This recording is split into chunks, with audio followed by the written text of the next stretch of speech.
Crisis management is important because it really affects the way people perceive an organisation. How you respond in a time of crisis will be very important to the way that people perceive your organisation.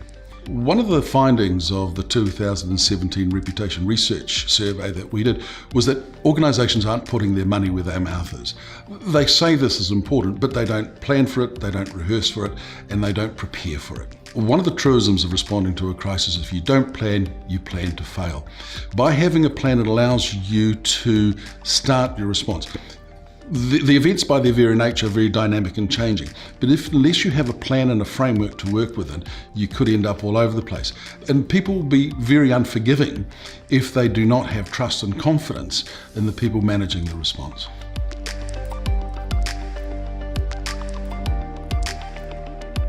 Rehearsal is vital to any part of a response because it's not something that people will do normally in their everyday jobs.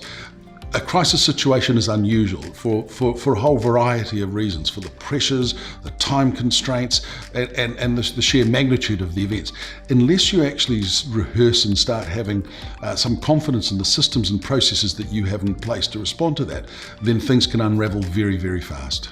There are basically three components to successful crisis management: preparation, rehearsal, and performance. Unless you invest in those things, you won't be able to do it properly.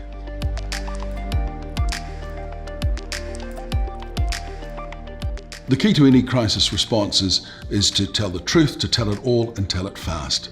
If you want to become the trusted source of information and protect your reputation in the time of crisis, then you need to be open, you need to be transparent, you need to be timely in the way that you respond.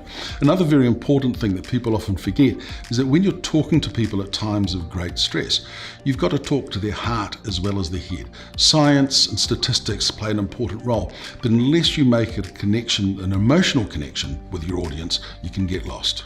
If there's one lesson to take away from crisis response, it's about preparation. Unless you plan and prepare, you're planning to fail.